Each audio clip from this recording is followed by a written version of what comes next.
In our current society in the United States, what is considered an asset is versatility, is flexibility, is the ability to change with a changing market and be able to move from job to job or thing to thing and not be tied down to something, especially if it's archaic. Like, for example, think with the rise of AI, right? All the jobs that are going to be destroyed and ruined, and all those are the ones that are tied to quote unquote old technologies that aren't going to keep up with the times, right? Jobs get replaced all the time with machines and with computers and with people who can do it better, machines that can do it faster, et cetera, et cetera. But jobs are always being replaced and the market is constantly changing. And because of that, flexibility, adaptability, those are considered strengths. This makes sense. Like, in my head, this completely makes sense that you want to be able to do a lot of different things, and you're going to have to be able to adapt to a market, to a society with changing needs, with changing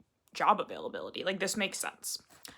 However, this raises a question for me, right? If we're prioritizing moving from thing to thing to thing to thing to thing, we're not getting expertise in any particular area, are we?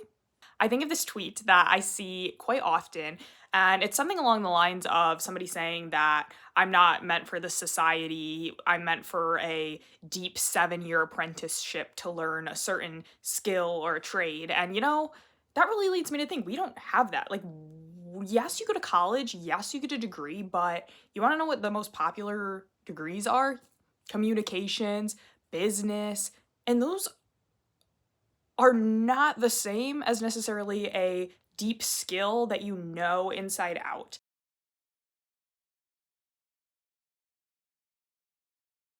And there are definitely benefits and drawbacks to this. The benefits are obviously that, you get a communications degree, okay, you can go work in any industry. Same with business.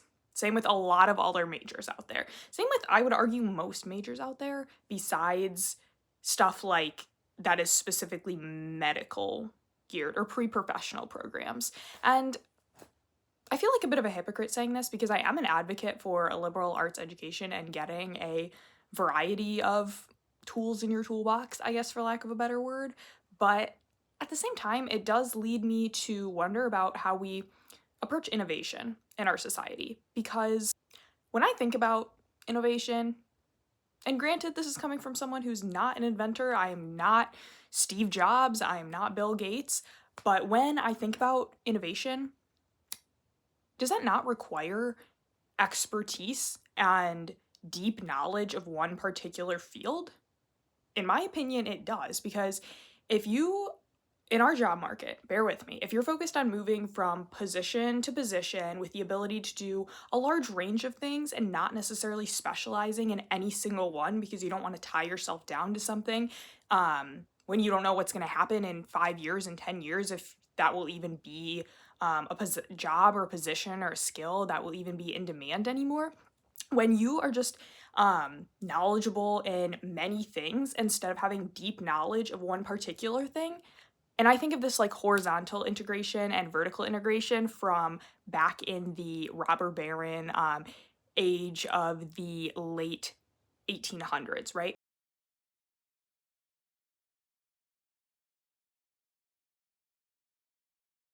So horizontal integration is where you like dominate all sides of the market. So for example, with horizontal integration, like Marriott buying all of the hotels, all these hotel chains, so you can own all of the hotel chains in America, right? And yes, this is the example that the internet gave me. Vertical integration, by contrast, is like if you are making cars and you're going to own every part of the supply chain from the when your raw material gets produced to when it gets to the consumer, right? So you own the steel production, you own the like tire production, you own the factories where the cars are being made, you own the dealerships where it's being sold. So basically, vertical integration, think of it like vertical start of the supply chain to the end of the supply chain, and then horizontal, like you own all the things at one particular level on the supply chain, right? A little history throwback there.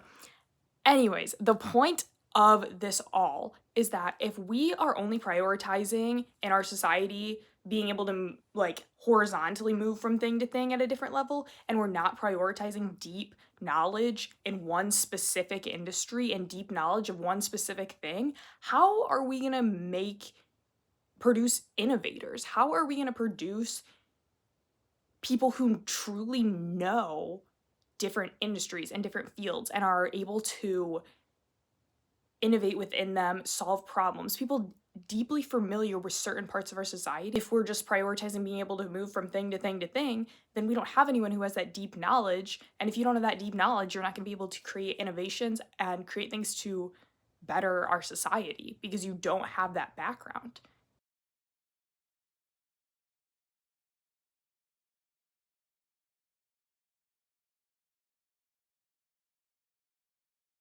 And I get that it's different in maybe the medical field or in specific fields, but when I think about like research papers or very famous scholars, right? They have expertise in a very narrow lane, and that's what they focus on, and that's why they're able to innovate, and that's why they're able to create so many things because they are so focused in that one niche. And yeah, they can't just be thrown into like working at a bank when they focus on like stem cell research, but they also can create innovations and figure out things that one couldn't if they just have the ability to move from industry to industry to industry.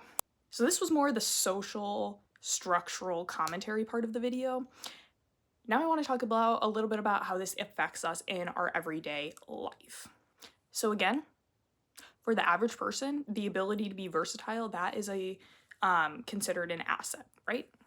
And when I think about, for example, college applications, right?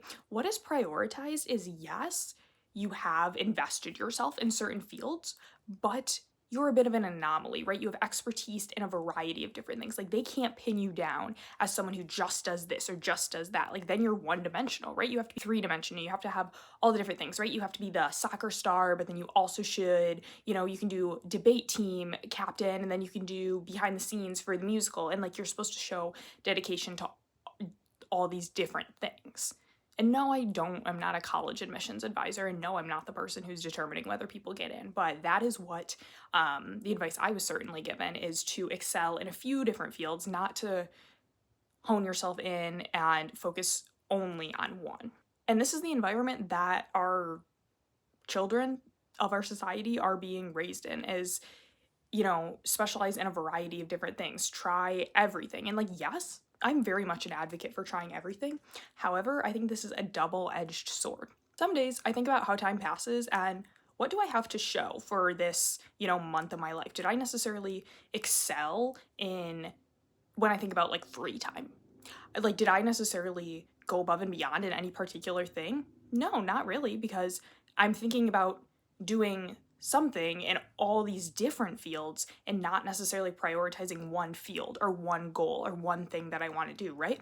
I'm thinking about how I want to, be better at biking, but I'm thinking about how I want to watch like all the movies by this director, and I'm thinking about how I want to make like jewelry, and I'm thinking about all these different things, and I start a few of them, but it never ends up getting finished because it's sort of like the flexibility that is prioritized in the job market, right? I'm kind of dabbling in all these different things and have like general knowledge of a bunch of different things, but at the end of the day, I don't have in-depth expertise or in-depth accomplishments in any single one of them. And I do not think I'm the only one who struggles with this. I actually don't know many people who don't struggle with this, frankly, or who at least don't experience this. I don't know if everyone struggles with it, but who don't experience it because there's just so much to do. Point is that if the focus is on, having general knowledge or having general ability in a bunch of different areas, you're not going to have expertise in a single one. Like you are not going to be immersed in depth, accomplished, extraordinary in any single one of them. And I think that this is a fallacy that a lot of us fall for in society, and it's why you a lot of time can pass and you don't necessarily have a specific area of expertise, or you don't have a ton of accomplishments in a certain thing, is because we're just focused on doing little things in a bunch of different areas. And again, to reference Twitter, I saw this tweet the other day, and I'm gonna put a picture of it just for reference because I'm definitely paraphrasing, but it's something along the lines of advice to you all: just pick one goal a day and stick with it, because the reason why you're not accomplishing anything is because you're trying to do all these different things at once, and you just start a bunch of things and you never end up finishing them. And you just need to pick one goal, not pick 15 goals, but just pick one goal and actually work at it. And I think a lot of us are caught in indecision of not knowing, what to do. But at the end of the day, I think it's better to commit yourself to a goal, even if you're not 100% sure about it, than to just dabble in a ton of different ones that you're not really sure about. And then at the end of the day, you're still unsure.